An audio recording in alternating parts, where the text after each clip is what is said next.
Greetings, friends, and welcome to Enigma Night Gaming. I am Liara, and I will be your guide in today's adventure. Today, we are returning to Tyrion Cuthbert, Attorney of the Arcane. We are currently working on Case 2, and this is The Walking Dead. So, in this case, one of the professors, Professor Bellweather, has been murdered, and it appears that there was necromancy and illusion magic used in her murder.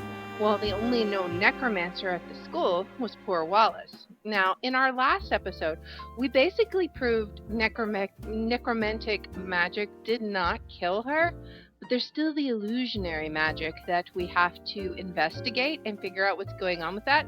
My bets are on Eris, because she's just mighty suspicious, but we're going to go ahead and hop in and see what's going on with Eris and maybe the headmaster, possibly? I don't know. Let's see.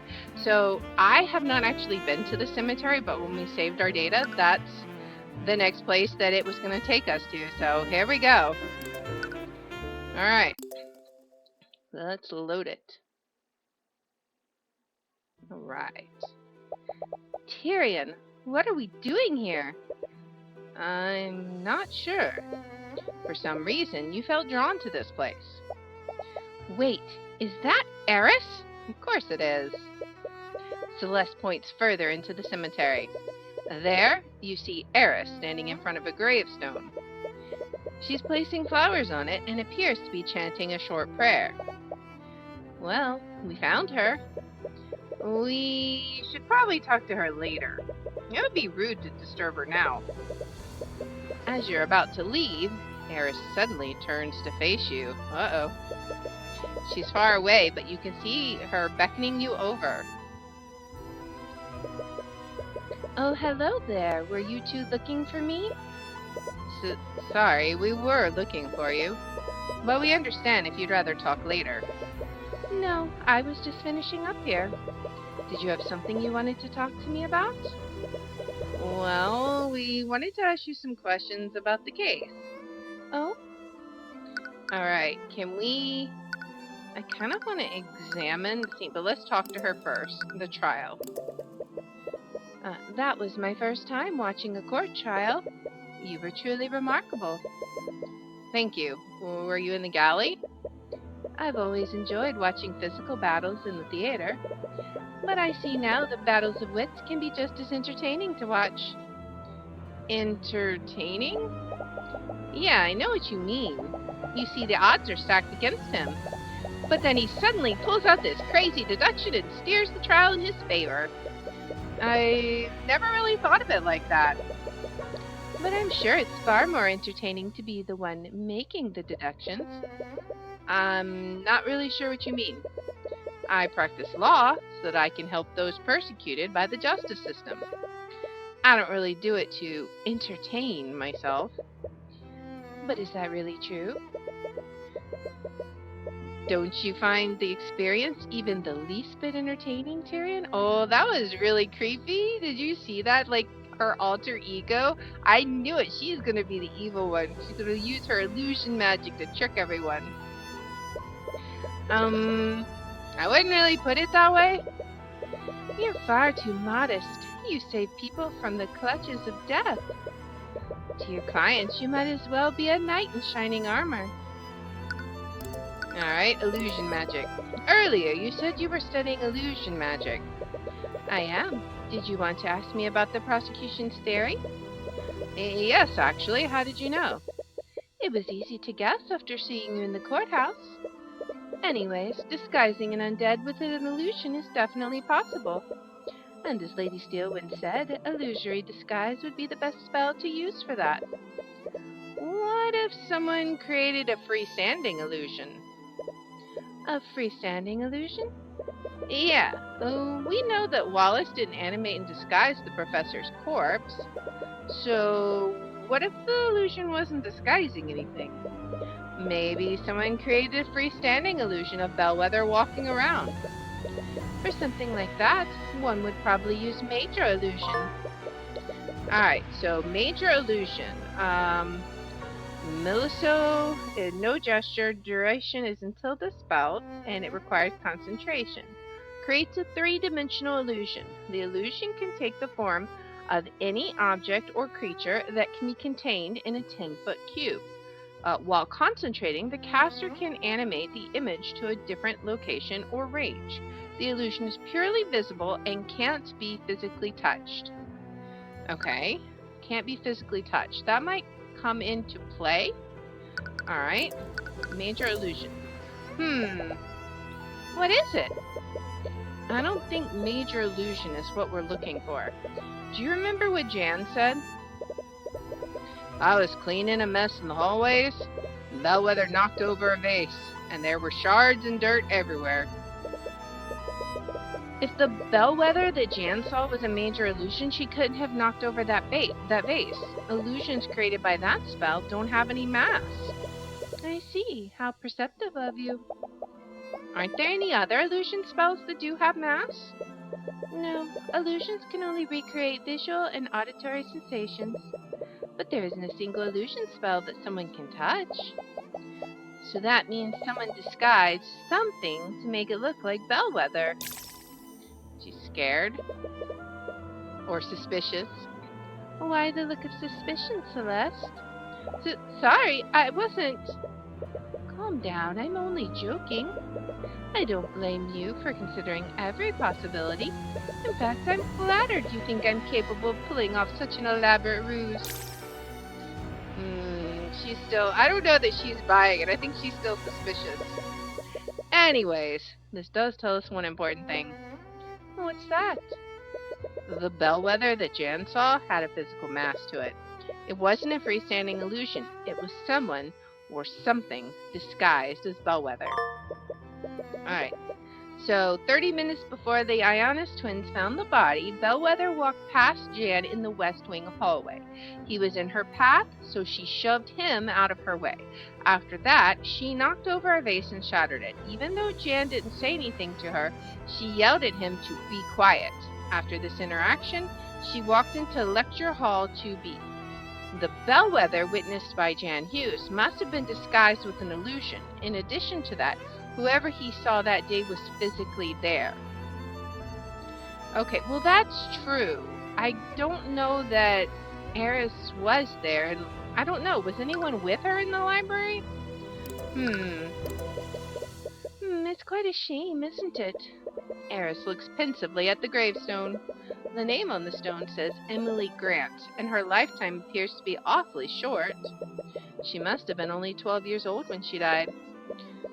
Sorry for interrupting you. Was she someone you knew? Not personally. I'm actually here on Wallace's behalf. Wallace knew her? Wallace joined the Academy as part of a program run by Headmaster Redmond. At the time, the headmaster was reaching out to mages among the common folk. He had started a program to admit these mages to the Academy without having to pay tuition. Both Emily and Wallace were among those mages. Wow, that must have been an amazing opportunity for them. The truth is, neither of them actually cared about learning magic. The real problem was that Emily had a terminal illness. She and Wallace were poor orphans, and they obviously didn't have the resources to treat it. But if they enrolled in the Academy would be obligated to give her medical treatment.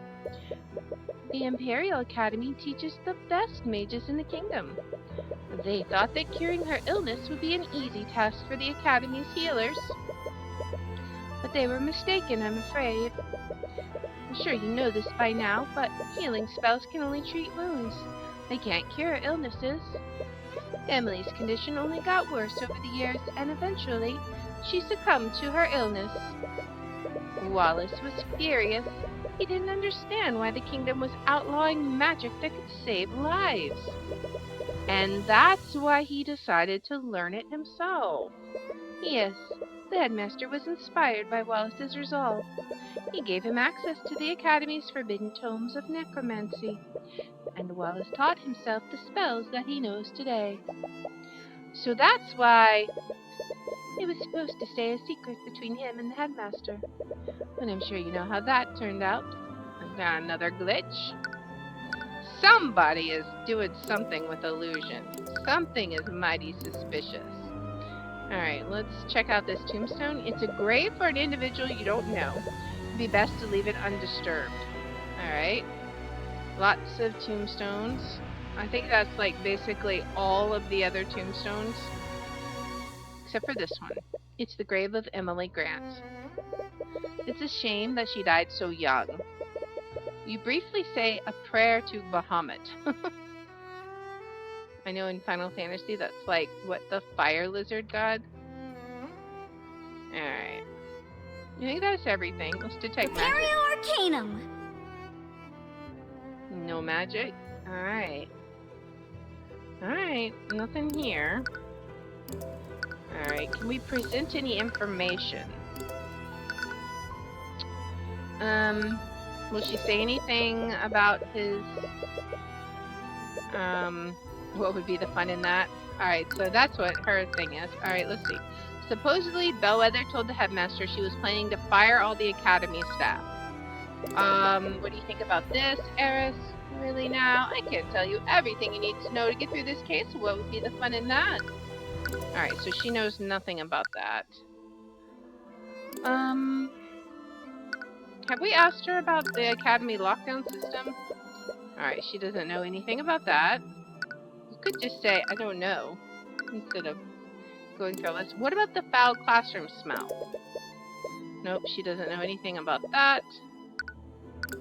Alright. What about Bellweather's reputation? She's not going to say anything, is she? Let's look at our profiles. Alright, so what about Wallace? It's strange, really. If it weren't for his disposition, Wallace would be quite the person to fear. What do you mean? It's clear that to the three of us that he didn't commit the murder. But think about how easily he could have done what he was accused of. He could instantly kill anyone using necrotic blight. And he could even raise them as undead using animate corpse. I suppose so. Well, Wallace would never do something like that. Oh, there's the evil one. It's surprising what someone can do if they're pushed far enough. It really makes me wonder how idiotic the people that bullied him were. You'd rather not think of such things. She is very suspicious. Alright, what does she say about the headmaster? You were with the headmaster in his office earlier. Are you two acquaintances? In a way, yes. You could say that I'm a patron of his. I'm mainly interested in why he would go so far as to include the common folk in the academy. His generosity is clearly a vice sometimes. What do you mean? Enrolling common folk mages into the academy was already a controversial move. But teaching one of them necromancy? Even if Wallace is acquitted, I don't see things getting easier for him. I can't tell if she's on Wallace's side or not. Catherine Bellweather wasn't the best person. She constantly used her authority to belittle and torment people. I'm sure the world is better off without her in it. That's extremely blunt, Eris. But you can't exactly disagree with her. I have no interest in respecting those in power who are unworthy of it. Alright. Does she know anything about Valentina? Nothing. Alright, what about the other sister, the one that's actually the caster? Valerie. Oh, she doesn't know anything about Valerie. Okay, so Valerie was the one that tried to heal Bellweather. Alright. Just for giggles, Arya Steelwind, because she was at the school. Lady Steelwind is really something. Yeah, I feel like she's always one step ahead of me. But she does have a habit of relenting when she realizes she's wrong. I think you deserve a worthier adversary. I mean, she can be a pain sometimes. But I'm glad that she pursues justice, even if it means she loses. It's strange. You would never have seen yourself holding such high respect for a noble. Anyways, I wonder what would drive a noble like her into becoming a lowly prosecutor.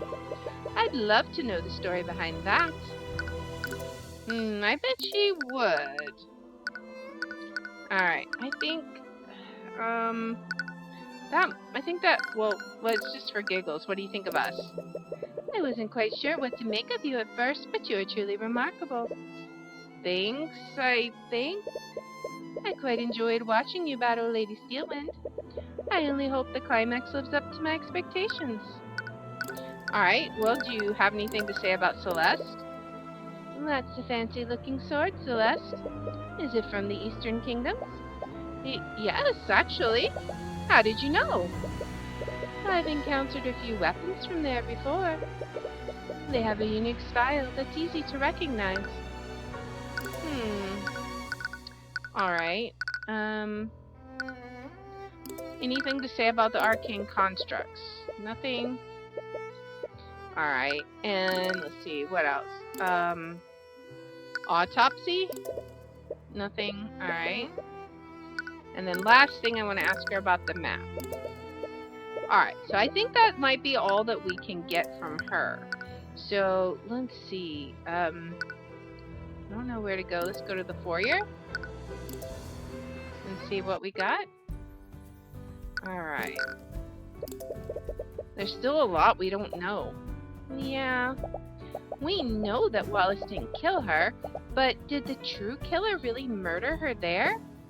Right. You'll need to go there to find out more. Okay. Where should we go next? The prosecution believes that Wallace killed Bellweather in the library. We didn't really investigate that room the first time around. We might be able to find some new leads there.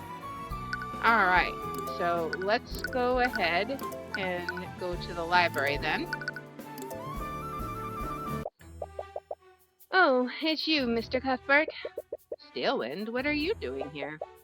After what happened at the trial yesterday, I decided it would be best to start my investigation here. Right. Wallace was in the library for the entire morning, so it makes sense that she'd start her search here.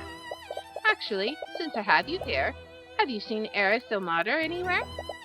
It's my understanding that you're both acquainted with each other. Eris? What do you want with her? It's not for anything serious, mind you. It's just that oaf of a commander lost her spell compendium. Now we need her to produce another one for our records. If you see her, please let her know that we'd like to speak to her. We saw her earlier in the cemetery nearby, but I have no idea where she is now. Ugh, once again I have to compensate for that idiot's mistakes. Anyways, I was just wondering if I could ask you some questions about the case. Very well, I suppose I still need to honor our deal from earlier. Alright. Have you had any luck finding the scene of the crime? Unfortunately, I haven't.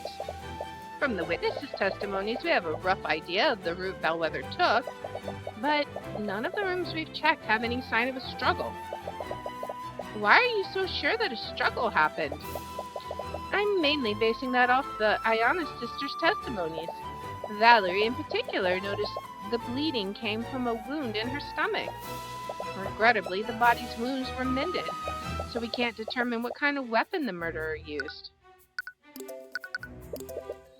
During the trial, you mentioned that another witness saw Bellweather walking around yesterday. Would you be willing to tell us who that person is? I'm sorry, but I can't tell you that. You're caught a little off guard. You've been pretty transparent with your investigation so far. What's changed? I have no obligation to justify myself to you, nor do I have an obligation to help the opposition. Didn't we have a deal? Hiding information doesn't exactly seem fair to us. I believe I've given you plenty of information already. So, regardless of what I said before, the answer is still no. Her family is dangerous? I bet it's Eris. The Eye of Horus catches a stray thought from her. Her family is dangerous. What does that mean? Is there something about this witness's family that you're worried about? Oh, she's surprised, worried? No, this could be a feint.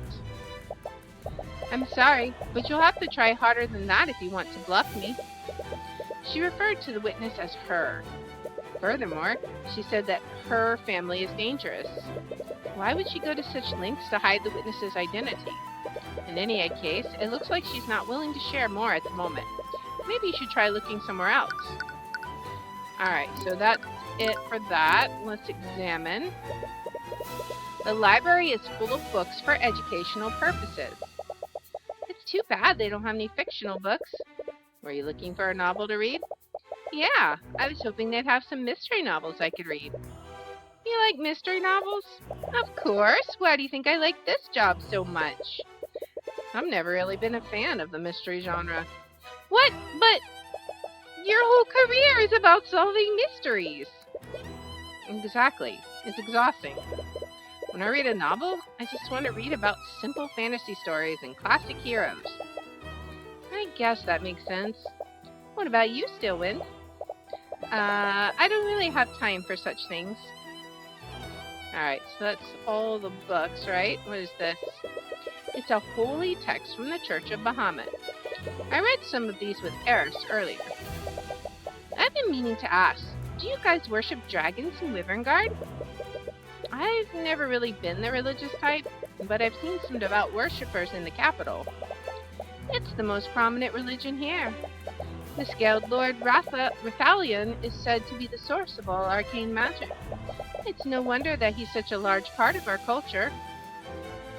Alright, there are tables for students to sit at while they study. I don't think I could handle studying here day after day. Yeah, we've already covered that she is not the best of students. It's a globe of the world. It's amazing how many other nations there are aside from Wyverngard. I've been to most of these places. You should come with me next time, Tyria. Isn't traveling through the border heavily restricted? Don't worry, I won't report you. I can't exactly blame you for wanting to leave. Alright.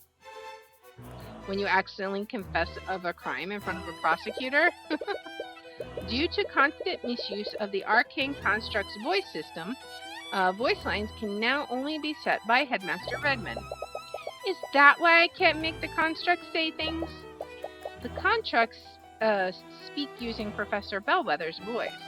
Unfortunately, that was an open invitation to many of the students. A lot of them ordered the constructs to speak several obscenities using her voice. But why is Headmaster Redmond the only person allowed to set the voice lines? There were also rumors that several faculty members partook in these pranks. I can't blame them for wanting to let off some steam. Alright.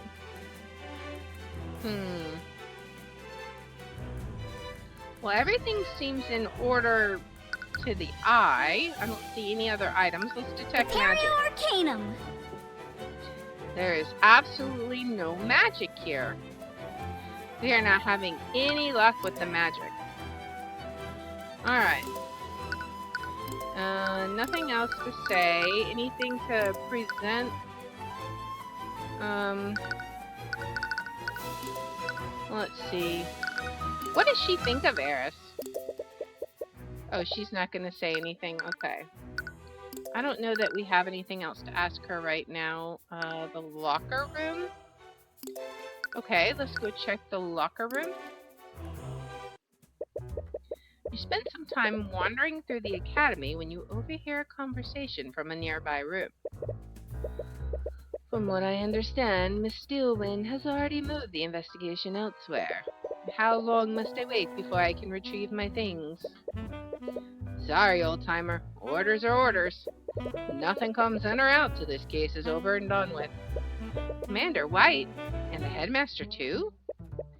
Oh, hello, Mr. Cuthbert. Hey, good. In any case, there are other matters I must attend to. Please inform me when I can reclaim my things. Sure. Oh boy. It looks like Commander White is standing guard in front of this locker room. And it doesn't look like he's conducting any sort of investigation. Is he here on Steelwind's orders? He might be able to tell you who this secret witness is. Alright. What was the headmaster talking to you about? Supposedly, he has some items stored in one of the faculty lockers. The problem is, Steelwind said no one gets in or out of this room. Except for her and you two, apparently. She won't even let the other knights in here. Really? Is that normal? Nope. But things rarely are when she's calling the shots. Why would she give you access to the crime scene if she wasn't even letting the knights in? I think I think it's because she wants us to unveil the actual killer and she knows who it is but can't because politics. That's what I think. With the exception of you and Celeste McCoy, Prosecutor Steelwind isn't allowing anyone inside key areas of the Academy. She isn't even allowing the Knights of the Inquisition within these areas. She appears to be conducting the investigation single-handedly. Alright. I don't know what her deal is, but she's been acting strange lately. She's been real paranoid, that girl. Frankly, I can't tell what's going through her head. Alright, what about it? You mentioned that the prosecutor has been paranoid lately. Do you think it has something to do with the case? Nah, it started way before that. Lately, she's been using the Inquisition to investigate a lot of non-magical homicides. What? Wouldn't it be easier to work with the relevant law enforcement for that? I don't know why, but she's convinced that these cases have magic involved. But we scanned each and every one of these crime scenes. Nothing turned up. I gotta say though, if it weren't for the scans, I might actually agree with her. Why do you say that?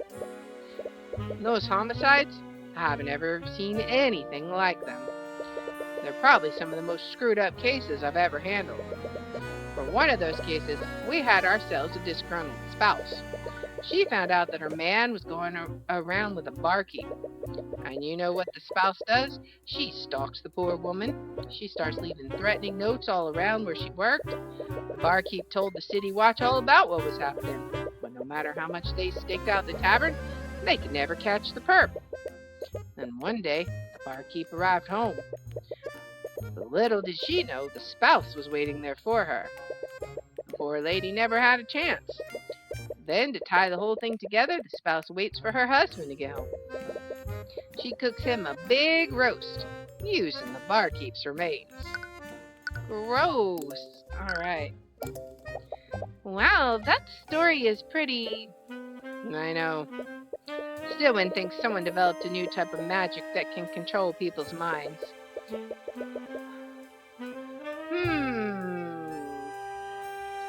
Maybe?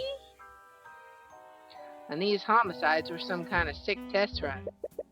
Magic that can control people's minds, huh? But wouldn't Mage Blight make more sense? Mage Blight? When a mage overuses their magic, it can have a pretty bad consequence on their mind. They can temporarily lose grip of reality and begin seeing things that aren't there. When a mage becomes like that, it almost never ends well. They enter a frenzy and begin firing spells randomly, which only makes it worse. I've seen my share of mage blight cases, and this isn't like that. Not all the perps were mages, and the ones that were didn't even use their magic. One thing was that each of the perps almost seemed to wake up after we arrested them.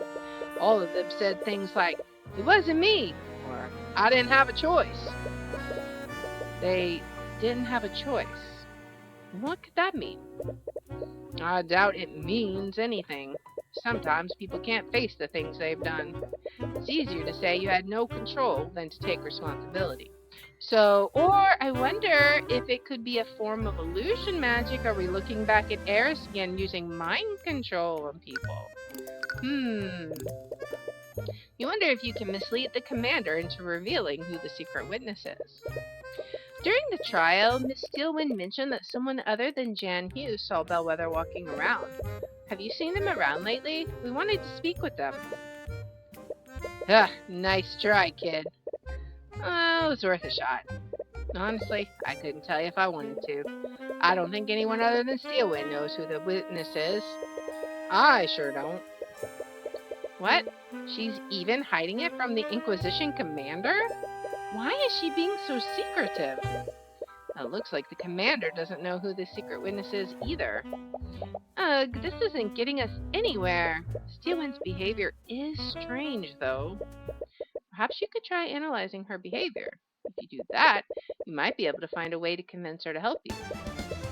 Okay, Steelman's behavior has been strange this time around. She's hiding elements of the case, even from the commander. Anyone can tell that she doesn't have much faith in him. I'm standing right here.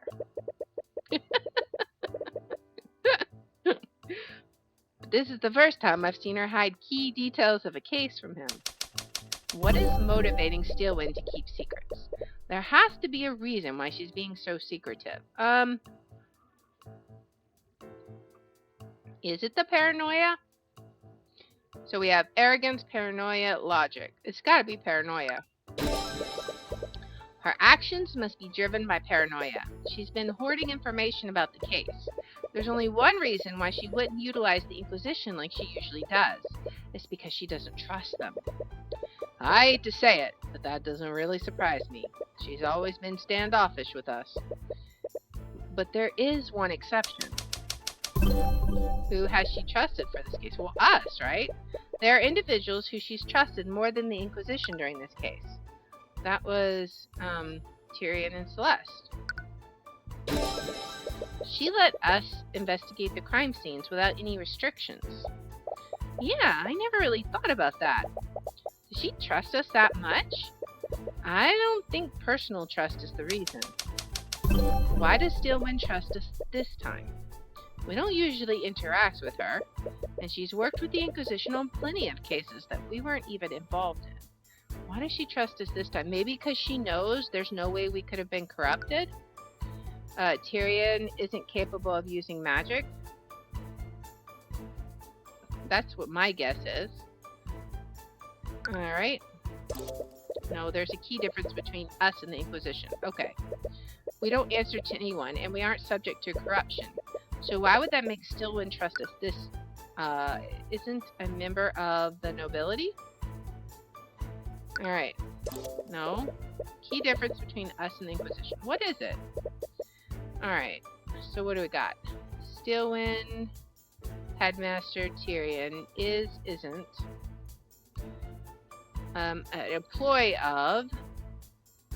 Well, we're not an employee of the Inquisition. Alright, what is it? Okay. It's not controlled by the nobility? Tyrion isn't controlled by the nobility or the Inquisition? Okay, we're not controlled by the all of those things were true. It was just this particular one. I mean, to me, they're kind of like, I don't know, related, but okay. Steelwind doesn't know much about us. But she does know that we aren't prone to noble corruption. Right, you indicted a noble during the last case. Meanwhile, the Inquisition usually bends to the nobility's whims. Well, I can't argue with you there. Alright, so what can you infer about the secret witness? They're a member of the nobility.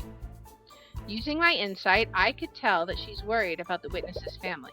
And if she's worried about corruption from the nobility, that can only mean one thing. The witness is a noble. The witness has to belong to a noble family. That's why she's so wary of interference. But we're obviously not going to do anything corrupt. Why is she hiding the witness's identity from us? You recall seeing a thought through the eye, that she's dangerous, right? So regardless what I said before, the answer is still no. Her family is dangerous. I think she's worried about our safety. Yeah, I guess harassing a noble could put you in danger. But I'm the protege of the infamous Ruby Tamora. Yeah, it's not as if we aren't already on the nobility's bad side. I'm sure the Pierce family still has it out for us. Probably. That was the family that of the noble that was indicted in case 1. This can only mean that the family we're dealing with is even more powerful than House Pierce. If the prosecutor is wary of them, they could even be as powerful as the Steelwinds. Wait, don't tell me you think we're dealing with one of the 4 pillars. 4 pillars? It's a name people use for the top 4 noble houses. These families are the top of the kingdom's aristocracy. If I recall correctly, the 4 pillars are House Frege, House von Sanctus, House Sybil, and House Steelwind. Steelwind is a part of one of them? Yeah, which makes it so much weirder that she's serving as a prosecutor. Alright, so now we have that. The 4 pillars refer to the 4 most powerful noble houses. These houses are House Steelwind, House Frege, House von Sanctus, and House Sybil.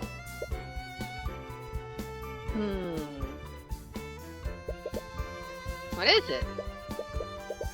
Steelwind's behavior all started after she investigated this room. We were at the crime scene, and she left to follow a lead. But an hour later, she came back to the lecture hall and booted everyone out. Her behavior changed after investigating this room. That means she found something here. And that something must point to a family from the 4 pillars. The commander looks a bit anxious. You know, Steelwind's orders say I can't snoop around here. But you two, on the other hand, don't worry, just leave it to us. I have some school records that say which locker belongs to which student. You can use it to tell whose locker you're looking at. Oh boy. Alright. Oh, there's an arcane construct in the back here. It's probably here to aid the students. Anyways, I don't think it's relevant to our investigation, but perhaps you should make a small note of it anyways. Alright, so it appears to be an inactive arcane construct in the Academy locker room. Alright, you use the legend that the commander gave you. You look carefully across the list and find some notable student names. Alright, so we don't even have... let's look at Wallace's first, just to rule him out. You open Wallace's locker. Inside, you find a bottle of fragrant liquid and something that looks like a makeup kit. Huh. I didn't expect Wallace to use stuff like this. It does seem strange, but it's not your place to judge. Anyways, you should try looking through the other lockers. You use the legend that the commander gave you. Alright. Miriam Frege. You open the locker with Miriam Frege's ID number. Inside, you find a stack of worn-out textbooks and notebooks. Wait a minute. These notebooks all have Wallace's name on them. You open the notebook and look through its pages. It appears to be research on the art of necromancy. These are Wallace's notebooks. But why are they in Miriam Frege's locker? Did Miriam steal his things? What's going on here? You and Celeste check the locker more thoroughly. Wait a minute! Tyrion, take a look at this! That's blood. Alright, there's a stain of blood inside the locker with Miriam Frege's ID number.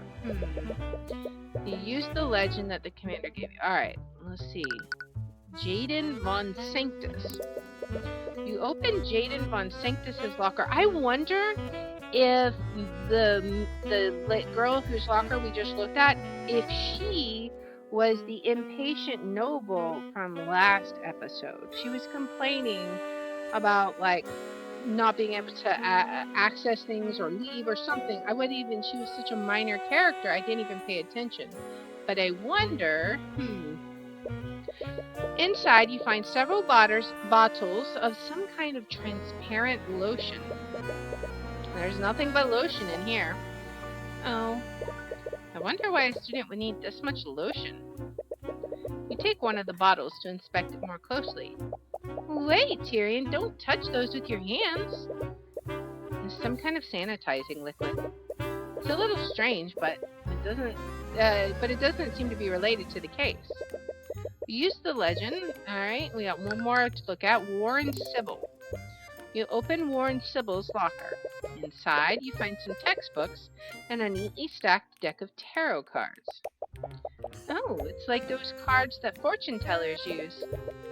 I wonder if this student studies divination magic. But anyways, I don't think this is related to the case. Alright, so that's everybody's name. We found a few things, but I can't really make any sense of it. We should look at this from the prosecutor's perspective. Steelwind found something in one of the lockers. Alright, so whose locker had the most suspicious evidence? And whatever that was, it made her extremely paranoid. So it was Miriam Frege. No matter how we look at it, we found some insanely suspicious things in Frege's locker. It had Wallace's notebooks and even some blood. But that blood is certainly strange. It implies that something bloody was stored there. Do you think someone stole it? No, actually. I think it was Steelwind who took it. Oh, right. Or mentioned that she investigated this room. She must have taken the bloody item as evidence. But with that said, there's something else strange about Miriam Frege's locker. It had a lot of Wallace's possessions. It's possible that she really did steal these items from him, but it's more likely this locker isn't actually hers. Yeah, that's what I'm thinking. Like, their lockers are swapped, but then why would the bloody things be in Wallace's locker? Remember what Wallace told us before? Sometimes the other students would steal the ID number off of my locker. Then they'd switch it with the number of another locker. They thought it was funny whenever the student who owned that locker got angry with me. So someone switched the nameplates. This means that this isn't Miriam Frege's locker. It's Wallace's. That would mean the bloody object came from Wallace's locker. It appears so. Alright, there's a stain of blood inside the locker with Miriam Frege's ID number. This locker actually belongs to Wallace Nightgrave. Someone must have switched the ID numbers with Miriam's locker. But if that's true, why didn't Steelwind present the bloody item during the trial? I proved that Bellweather was wounded before Valerie healed her. Wouldn't that have been the perfect time to present what she found? It was a bloody item found in the defendant's locker, after all. She could have easily proved that the nameplate was switched too. Right. That is weird. There's something more to this that you aren't seeing. But what? I think we'll just have to ask Steelwind ourselves. Alright, will he say anything about the evidence in the locker? No. Alright. What about, does he know about this construct? No. Alright. What about the 4 pillar families? Ugh, you always know just how to piss off the right people, kid. We're still trying to clean up the mess you made with House Pierce. I won't let anyone stop me from getting justice for Wallace. It doesn't matter if they're a man, king, or god. Dang, that's pretty extreme. So, sorry, I've been saying that since I was a child. I suppose that's become a habit. I think it's pretty cool. Okay.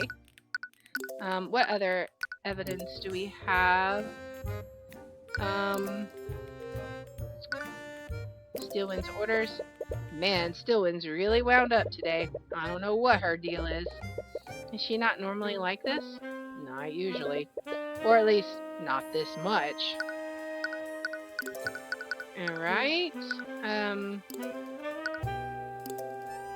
Let's see. I wonder what he thinks of these twins. Ugh, those twins really screwed me over with what they did. Steelwind's gonna hold this over me for a while. I can't exactly blame you for what happened. Twins are such a rare occurrence. I doubt even the Inquisition has dealt with that before. Alright. Is he gonna say the same thing for her? Yeah, okay. Same thing. Alright. What else do we got? Does he know anything about Catherine Bellweather? No. Alright. What does he think of Eris? By the way, have you two seen Eris O'Mater around? Right. Steelwind mentioned what happened. Yep. She has really been on my case about that. I can't believe I lost her compendium. But I guess it's mostly my fault. We saw her at the cemetery earlier, but I have no idea where she is now. Dang it. Alright. What does he think of the headmaster? Nothing. Alright. Does he have any opinions on Wallace, I wonder? Look, kid, I know you always believe in your clients and all, but I can't believe you're defending a necromancer of all people. There has to be a limit to that compassion of yours. Wallace has his reasons for studying necromancy. I trust him. Even though you just met him yesterday? I think that I'm a good judge of character. There's no way he killed Bellweather. Whatever you say, kid. Alright.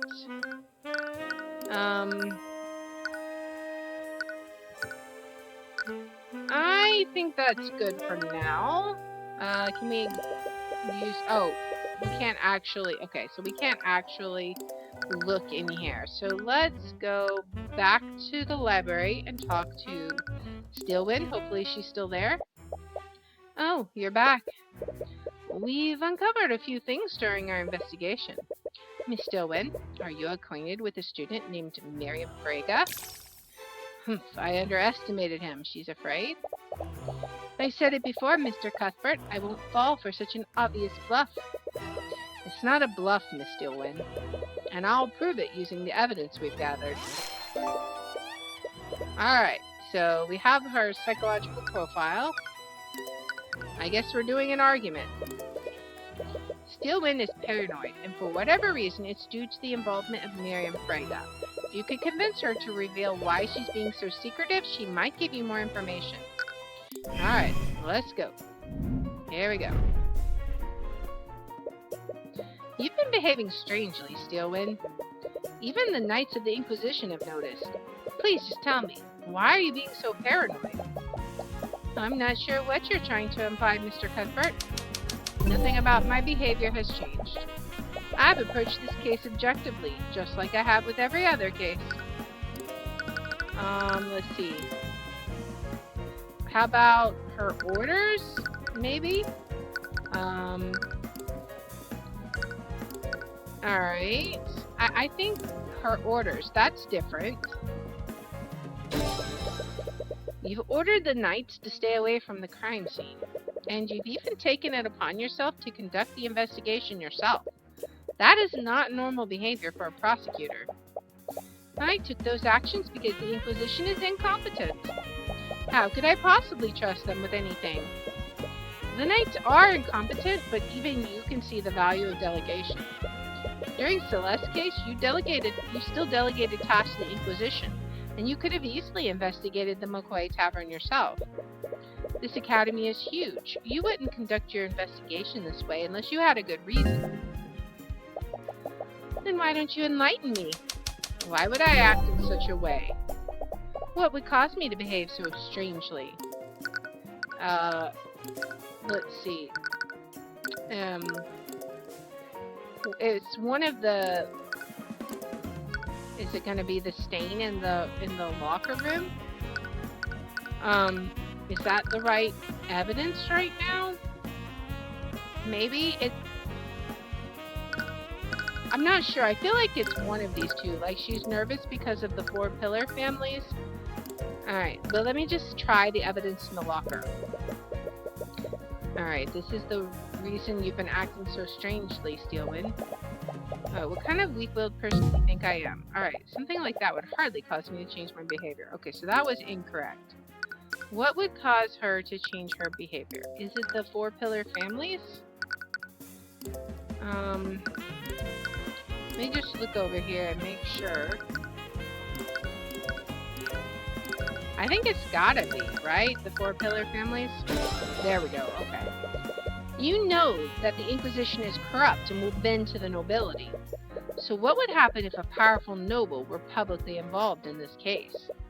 With that noble's influence, they'd probably order the Inquisition to conceal their involvement. A high-profile noble is involved in this case, Steelwind, and I believe that noble is Miriam Braga.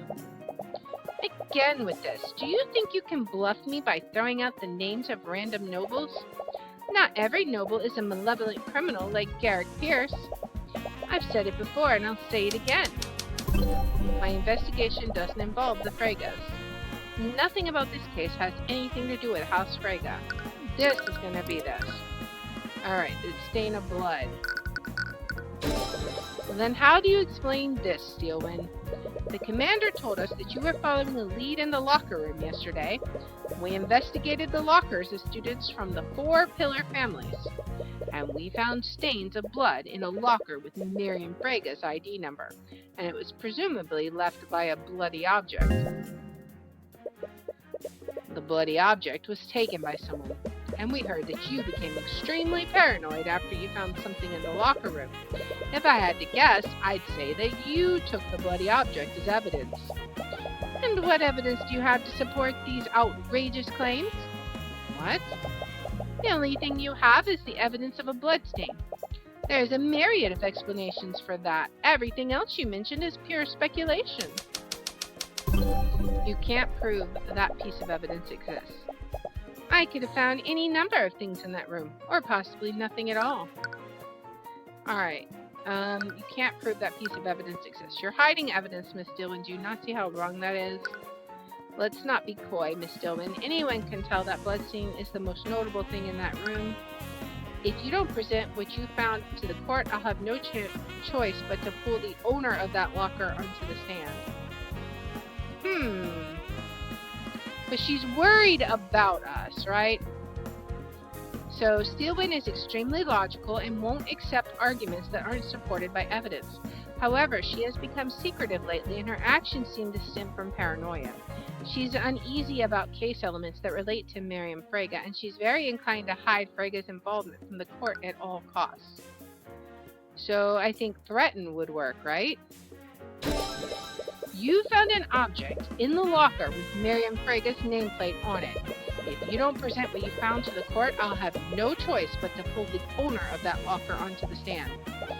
That's ridiculous. We both know that the locker in question belongs to Wallace Nightgrave. Can you unequivocally prove that, Miss Stillman? Because the way I see it, there's a lot of room for doubt there. Enough doubt for me to pull Miss Frega onto the witness stand.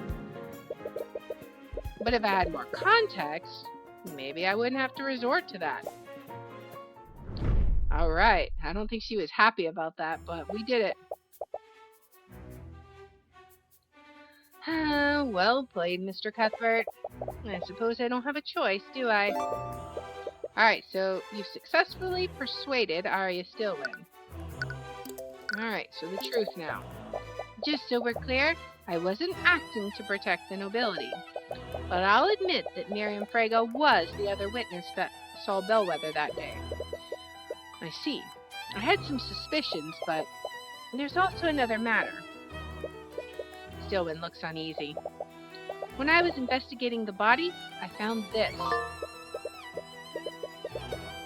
Evidence of academic dishonesty. Alright, a tightly packed folder containing several documents. The documents contain evidence detailing multiple instances of plagiarism, fraud, bribery of school officials, and various other offenses committed by Miriam Frega. Uh-oh. What the? It looks like Miriam's been cheating at school. But why would Bellweather have something like this? From the way it's arranged, I think it might have been blackmail. Miriam Frega is considered a prodigy in the practice of conjuration magic. She's won a litany of awards, and she will most definitely graduate with honors. If these files were to reach the public, it would absolutely ruin her reputation. Do you think that the professor was trying to threaten her? It appears so. When I discovered this, several elements of the case were still unknown. I decided to look through her belongings, and I mistakenly looked through the locker with her ID. I found this in that locker. A bloody rapier. It's a rapier covered in blood. It was found in Wallace Nightgrave's locker. Apparently, it's a valuable family heirloom to House Frega. It was reported stolen by Miriam Frega weeks before the murder. Okay, it's very likely that this is the murder weapon. This rapier is a valuable family heirloom for House Frega. And a few weeks ago, Miriam reported that the rapier was stolen from her room. and then it was found in Wallace's locker. Not that I'm complaining, but why didn't you present this in court? To be honest, I'd like to avoid involving House Frege by any means necessary. I knew it! You're just trying to protect her, aren't you? Miss McCoy, do you recall how Wyverngard's justice system works? To acquit a defendant, you need to unequivocally prove that they didn't commit the crime. To do that, they either need a solid alibi, or we need to prove that someone else committed the crime. What do you suppose will happen if you bring Miriam Frege onto the stand? House Frege will allow one of its members to be indicted in a court of law. They'll plan and forge evidence to implicate your defendant, and they'll use the Inquisition to do so. So that's why you've been keeping them away from the investigation. Can't you do anything? The Steelwinds are powerful too, aren't they? I don't have the support of my house. Right now, I'm just a prosecutor, nothing more. Steelwind, you know that this isn't fair for us. Just do nothing. Doing nothing and let us win. Or do nothing and let us win. Celeste. If we can't go after Miriam, then you could at least help us save Wallace. I'm not going to do that. Why? What if Miriam Frege is the real killer? Her sword is the murder weapon, and Bellweather was trying to blackmail her. I seem to recall another case where an innocent person's sword was used to frame them. As a prosecutor, it is not my place to decide who's guilty and who's not.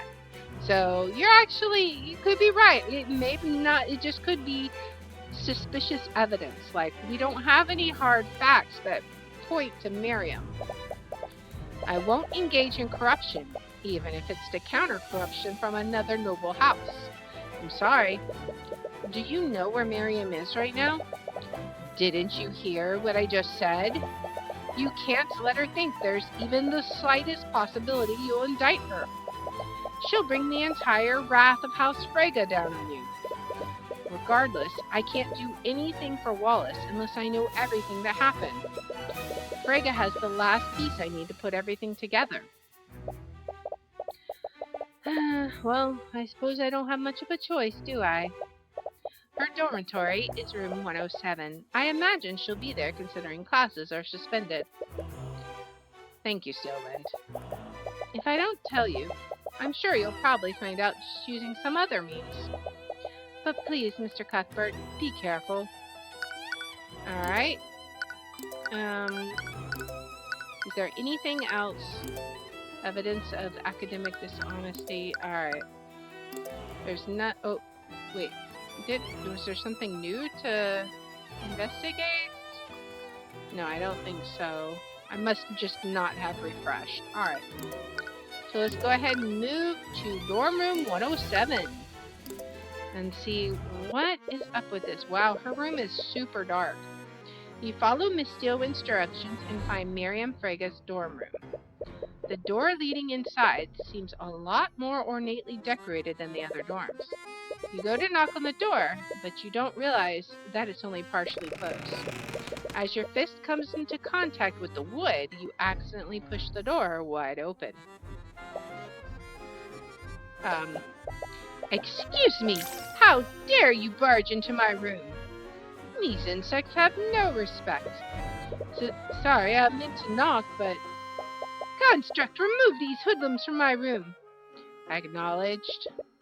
From the corner of the room, an arcane construct stands up and starts making its way towards you. Before you can protest, it raises its fist to hit you. Uh-oh, Celeste isn't going to put up with that. You only have enough time to raise your arms and brace yourself for the impact. You close your eyes and wait for the blow. But instead, you hear the clang of steel against steel. Confused, you open your eyes and see Celeste standing between you and the construct. Her sword is drawn and she's using it to block the construct's fist. Upon taking a closer look at Celeste, the student stares curiously at her. Construct, stand down. Acknowledged. I'm terribly sorry for that. I wasn't aware that this was your servant. And she's still mad. Celeste looks angry but puts away her sword without a word. I haven't noticed you around campus. Are you a new student? If she has a personal attendant, she must be important. What? I'm confused. What? You see an opportunity. Yes, my master just enrolled here recently. What? Celeste gives you a puzzled look, but you make a silent gesture back. After a moment, she seems to realize what you're doing. Yes, I just started here.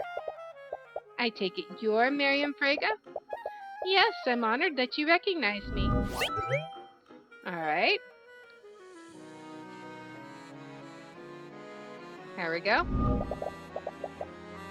It's a pleasure to make your acquaintance, Miss. I'm Celeste. Celeste. She catches herself and pauses for an awkward moment. Steelwind. I'm Celeste Steelwind. You can't believe her. There's no way she's going to believe Steelwind. It's a pleasure to meet another member of such an esteemed house. She must be from a branch family. Maybe I can use her. Wait, she's actually buying this? I just moved in, and I thought I should introduce myself. Celeste Steelwind in quotes. Seeing as you're a top student in the field of conjugation. What? Conjuration. Yeah, she can get all of her verbs in the proper tenses. Yes. Well, there's no backing out now. Alright. Miss Frege, I was wondering if we could ask you some questions about... Excuse me, I don't believe anyone has permitted you to speak. Oh, here we go. Celeste is still smiling, but you can faintly hear her grinding her teeth together. So, we heard about what happened to Professor Bellweather. I can't believe it. Yes, it's quite tragic what happened to her. She has always been an acquaintance of House Frege. She appears to be more receptive to Celeste. It might be better to let her take the lead on the questioning.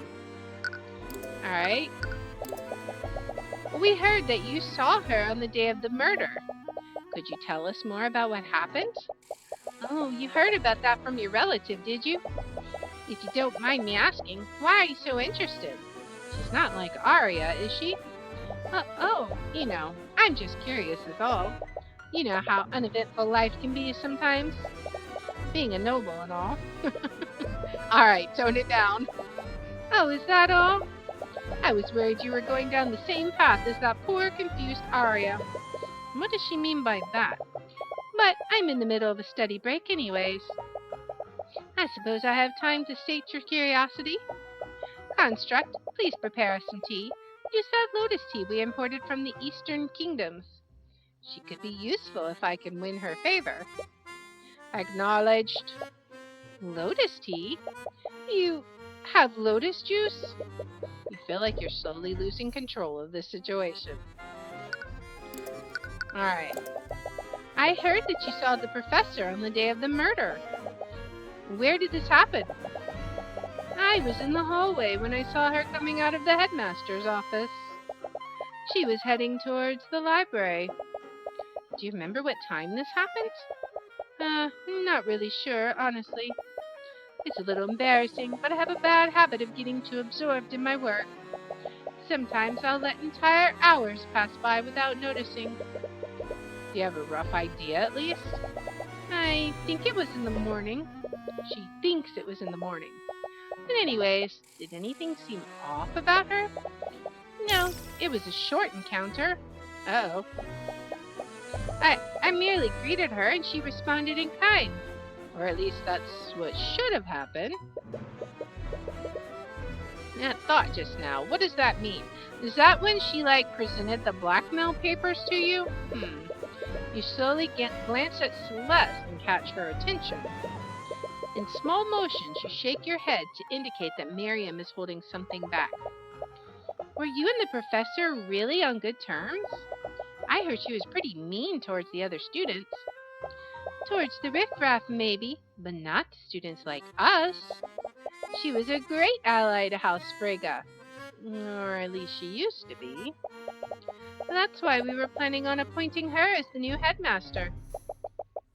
Wait, what did you just say? Did you just say that your family was going to appoint Bellweather as the new headmaster? Oh, I'm surprised you didn't know. House Frigga holds several seats on the Academy's board. They were making plans to have her replace that lout Redmond. They were going to sack the headmaster. Did Headmaster Redmond know about this? Of course not. This was part of a large-scale plan. Along with Redmond, we were going to replace all of the staff members with arcane constructs. We had to keep everything under wraps, or else the help would have left prematurely. And where would that leave us? But Jan supposedly overheard Bellweather talking about the constructs. Did Bellweather prematurely reveal the plan? Or was Jan lying about how we found out? But alas, with Bellweather gone, we'll have to delay our plans. Alright, so House Frigga was planning to fire Headmaster Theodore Redmond and replace him with Catherine Bellweather. They were also planning to fire all the Academy staff and replace them with arcane constructs. This was supposed to be kept a secret, but according to Jan, Bellweather revealed this plan to the headmaster during a meeting a few weeks ago. Alright. How about the rapier? So, we heard that Arya took your rapier as evidence for the case. Can you believe her? She still won't give it back to me. My father will have my head if I can't get it back soon. How did it even become part of the investigation anyways? I don't know. Arya won't tell me anything. I swear, if that necromancer was the one who stole it, I'll execute him myself. So someone did steal it from you? Yes, from right out of my room. When did this happen? About a few weeks ago. I noticed when I came back from one of my classes. Someone removed the rapier from its display case in my room. How did they get into your room in the first place? Do you think someone used magic to teleport past the door? Please, I'm a master of conjuration magic. If someone attempted that, my enchantments would have shunted them out. This means the thief came in through one of the doors or windows. I bet it was that necromancer. I'm sure a street child like him just knows how to pick a lock. The smile, and she's super angry. I've heard that you're one of the Academy's top students. Your grades must be amazing. Of course, as an inheritor of House Frigga, my grades are impeccable. It feels good to have my greatness recognized. That's strange. You don't see anything contradictory through the eye this time. You make a gesture toward Celeste to continue pressing her. What kind of magic do you study here? You must be joking. I study magic from the School of Conjuration. Just like most members of my house. School of Conjuration. That's the type of magic that specializes in spatial manipulation and teleportation, right? Yes, I consider myself quite the expert in that field. Why, the Crown Prince himself has asked for my assistance in a research study. It's nice to work with someone of my caliber. Again, you don't see any thoughts that contradict what she's saying. Does that mean she's not lying? If she's smart enough to get the Crown Prince's attention, why would she be cheating? So was that false evidence? You said something about my wayward relative before. Were you talking about Arya? I'm terribly sorry if I offended you. But I'm sure it must pain you to see the way she's been acting lately. Yes, it's been extremely hard. Hang in there, Celeste. Did you know that she even interrogated me about the murder yesterday? Can you believe it? A Steelwind running around a crime scene like a common knight. Why, if I tried something like that, my father would disown me. Does the nobility not approve of Steelwind becoming a prosecutor? You always thought that it is strange. What's motivating her to do this? Honestly, she probably thinks she can do anything just because of her betrothed. Aster deserves better. Celeste's eyes perk up upon hearing this. You'd be lying if you weren't also curious about who this Aster is. But you shoot her a stern look that tells her to stay focused. You can't risk blowing your cover for some gossip. Alright. You have an arcane construct in your room. I thought they only had them in the library and the locker room. This construct was a gift from House Von Sanctus. I have to say, they're quite convenient to have around. They look really cool. Maybe I should get one. You should. A construct would be far more useful than this attendant of yours. The smile. Yes, I hate you so much. Unfortunately, there are still some issues with their intelligence. Their intelligence? There are issues when you give them complex commands. It might be easier to show you. Miriam turns to the construct and begins gesturing towards it. Construct, please retrieve my textbooks and bring them here. And then cast Steelwind Strike at this location. After that, retrieve some plates and set them out on this table. Acknowledged. What? The construct stands up and retrieves Miriam's textbooks from one of the shelves in the room. It brings them to the table you're sitting at, just like she ordered. But then, it suddenly stops moving. Wait, what happened? The construct obviously can't cast Steelwind Strike, so my second command was impossible to carry out. But did you notice something else? It ignored your third command, too. Correct. My third command was possible to carry out. So why did it ignore that command? Constructs execute a series of commands in the order that they are given. But let's say one of those tasks is impossible to complete. When the construct gets to that task, it will deem the entire series impossible to complete. As a result, it will stop executing the series altogether. So if a task in a series of commands is impossible, then that command will interrupt the sequence of commands. Exactly. So arcane constructs process tasks in the order they're given. If a construct is ordered to complete tasks A, B, and C, it will process each of those tasks individually. If B is impossible, the construct won't realize this until it reaches task B. When it reaches task B, it will deem the entire series of commands as impossible and stop what it's doing without even attempting to complete task C. Alright. Lady Steelwind, I'm afraid we must leave now if we want to make our next engagement. Oh, right. Let's go, servant. Oh, leaving already? It was a pleasure talking to you. Yeah, sure. I hope to see you around. You make your way back to the foyer with Celeste. With all the time you spent, you only have a brief amount of time before night falls. Uh-oh. Are you sure you didn't want to talk to her more? We were getting a lot out of her. We already got a lot of useful information out of her. The more time we spend with her, the more likely she is to see through our ruse. Right. So, why Steelwind? I don't know, I panicked. Arya is like the only noble I know. What about Pierce? I'm not using that creep's name. Well, hopefully Steelwind doesn't mind us borrowing her name. And we got her statement on what she saw that day. And there's also what she said about her rapier. I bet she was lying when she said it was stolen. She was probably trying to establish an alibi. I'm not so sure. Why do you say that? Doesn't it feel too obvious? If she was lying about the rapier being stolen, that would imply that she planned all of this in advance.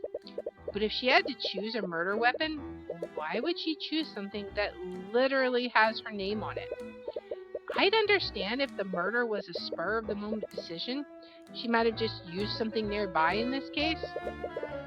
But if this was a premeditated murder committed by Miriam, that rapier would be the last weapon she would choose. That's right.